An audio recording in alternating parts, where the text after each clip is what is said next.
Hello everyone, welcome back to Jillies Nails. Today we are going to do a very pink, very polka dot mani with some pink toppers on it. It's just all kinds of fun.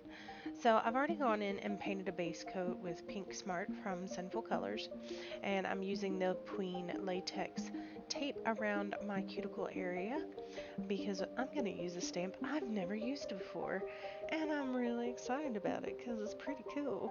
I actually bought this entire plate just for this stamp. This is a Love Potion from Maniology. It's very close to the base color that I used, and I thought instead of doing Sinful Colors, all the way through and messing with this, I wanted to do a stamping polish because I wanted to make sure it would be opaque.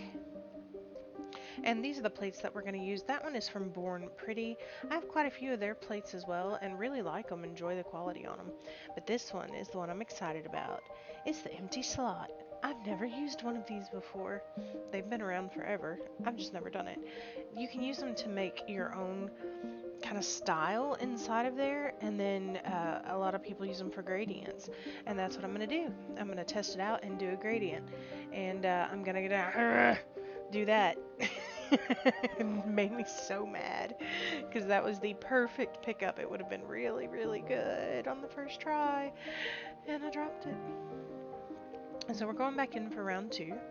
And if you notice when I'm laying them down, I'm just barely touching them, and I'm kind of getting used to scraping across it because it is a little bit of a lighter hand for scraping to get the gradient to work. And look at that, that actually came out like the perfect little French mani for me, but that's not what I wanted. I wanted a gradient. So I'm going to go back in and just keep kind of working across the nails. I'm trying a little bit harder to blend the colors.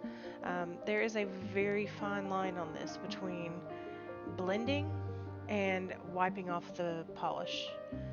It's very, very fine line.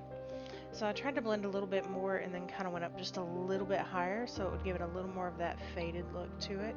And I actually really like how these came out. I was pouty. I had to take them off. I did it with a peel-off base coat.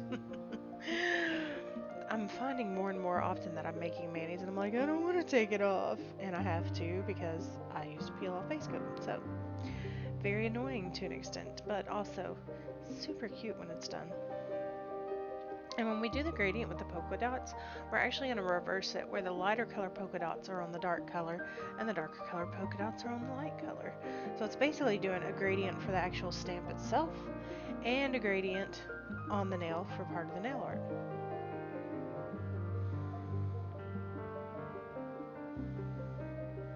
I find it very humorous that makes such really good French manicure lines. Now that I've gone through it, and I did do a couple layers of this to kind of help blend it together a little bit more, and I also played with swirling it on the plate, right where the two colors meet so that it would have a little bit of a better fade. Now this topper, it was on the screen, it's pageant something. I love these paparazzi toppers. A lot of people have said, oh, they stink, they smell horrible. Nail polish does not smell like roses, and if it does, it's artificial fragrance. It's not that big of a deal how it smells. There are some smells I don't like either. I hate how such sweet smells, but I used it.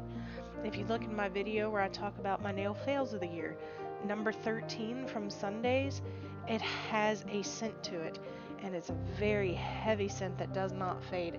It's supposed to make it smell better, but honestly, it gave me a headache anytime I put my hands anywhere near my face. So, if it's got a scent in it and you're allergic to it, fine, but otherwise, suck it up, buttercups. So that's the whole mani. That's how it came out. It was really cute. I only think it took about 30 minutes to do the gradient this way. I'm into it. I think I like it better than sponging. It went on smoother. I didn't have to mess with top coat as much to make sure, but it was a little bit harder to blend. So I hope you like this video. Let me know what you think below. Leave me a comment. Make sure you share it with your friends. And please give me a like. Appreciate you. Thanks for watching.